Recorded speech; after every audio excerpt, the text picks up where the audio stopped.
जय श्री गणेश। नमस्कार। मैं आचार्य संजय द्विवेदी। मेरे समस्त प्रबुद्ध दर्शकों का मेरे चैनल पर हार्दिक स्वागत है।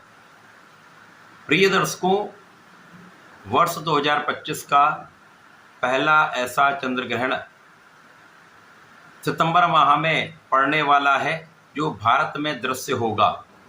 अभी तक जो भी ग्रहण पड़े हैं, चाहे वो चंद्र ग्रहण हो या सूर्य ग्रहण हो, उसका प्रभाव भारत में नहीं था।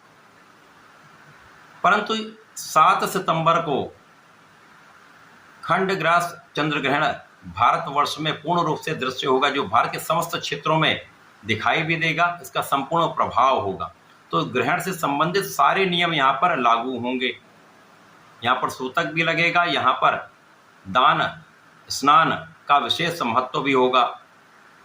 7 सितंबर को रात्रिकाल 9:47 से ग्रहण काल आरंभ होगा। मध्य काल जो है वो 11:27 पर होगा तथा मोक्ष काल 1:32 पर होगा। प्रिय दर्शकों, अब चूंकि ये चंद्र ग्रहण है जो पूरे भारत में दिख रहा है, इसके अतिरिक्त ये लगभग विश्व के समस्त क्षेत्रों में दृश्य होगा। इसीलिए ये अत्यंत प्रभावी चंद्र ग्रहण है, जिसका प्रभाव समस्त राशि के जातकों पर पड़ने वाला है। क्योंकि ये अत्यंत महत्वपूर्ण खगोलीय घटना है जिसका प्रभाव समस्त राशि के जातकों पर पड़ेगा। तो समस्त राशि के जातकों को कुछ सावधान, कुछ राशि के जातकों को लाभ मिलेंगे, कुछ राशि के जातकों को विशेष रूप से सावधान रहना होगा। अब सूतक लग गया है। सूतक 12 घंटे पहले से माना जाता है। इसी प्रकार से इस समय में जैसे ही सूतक लगता है उसके पश्चात मंदिर में प्रवेश निषेध हो जाता है, पूजा पाठ नहीं किया जाता है। मोक्ष काल के पश्चात स्नान ध्यान करने के पश्चात आप अपना पूजा कर सकते हैं। इसी प्रकार से समय में जो गर्भवती महिलाएं हैं उनके लिए विशेष सावधानी की आवश्यकता होती है। तो ग्रहण से संबंधित जितनी भी सावधानियां हैं वो रखनी चाहिए। रात्रिकाल विशेष रूप से ग्रहण के काल में सोना नहीं चाहिए। ईश्वर का भजन कीर्तन करें, मंत्र का जप कर सकते हैं अपने स्थान पर बैठे बैठे, और मंत्र का भी शिव जी का जप कर सकते हैं, राम नाम का जप कर सकते हैं।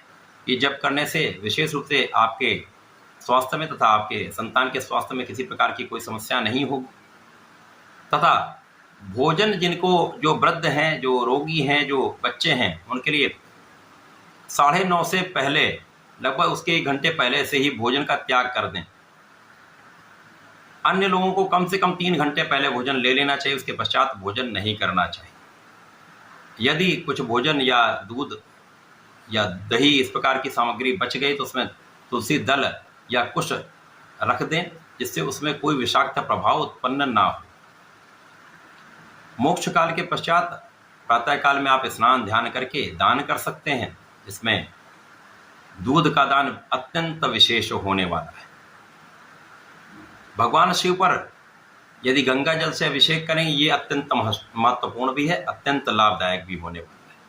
अब राशि के अनुसार मेष राशि की जातकों को प्रातःकाल स्नान करने के पश्चात लाल फल का दान करना चाहिए तथा भगवान शिव पर लाल चंदन का अर्पण करना चाहिए।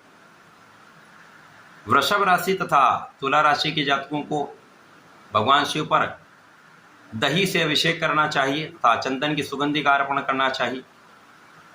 मिथुन तथा कन्या राशि के जातकों को भगवान शिव पर जलार्चन करके दूर्वा का अर्पण करना चाहिए तथा बेलपत्र का अर्पण करना चाहिए।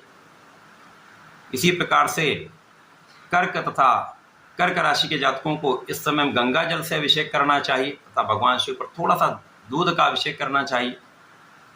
सिंह राशि के जातकों को भगवान शिव पर जलाभिषेक करना चाहिए तथा लाल पुष्प का अर्पण करना चाहिए तथा लाल मिष्ठान अर्पित करना चाहिए।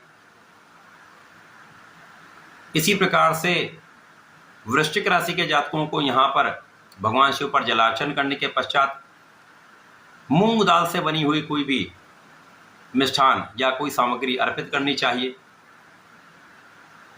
भगवान शिव पर लाल पुष्प अर्पण करना चाहिए, लाल चंदन का अर्पण कर सकते हैं। गुलाब की सुगंधि का अर्पण करने से विशेष लाभ मिलेंगे। धनु तथा मीन राशि के जातकों को इस समय में भगवान शिव पर जलाभिषेक करना चाहिए तथा पीले चंदन का अर्पण करना चाहिए। इसी प्रकार से चंदन की सुगंध का अर्पण विशेष लाभदायक होगा। मकर तथा कुंभ राशि के जातकों को भगवान शिव पर जलार्चन करना चाहिए तथा काले तिल का अर्पण करना चाहिए, भगवान पर बेलपत्र अर्पण करना चाहिए, नमः शिवाय का जप करना चाहिए। विशेष लाभकारी सिद्ध होने वाला है। प्रिय दर्शकों, इस प्रकार से यदि इस ग्रहण काल में आप अपने इष्ट का ध्यान करते हैं, भगवान का ध्यान करते हैं, कुछ दान धर्म करते हैं, तो विशेष रूप से ये अत्यंत लाभकारी सिद्ध होता है। ऐसा करके इसका लाभ लें। धन्यवाद, नमस्कार।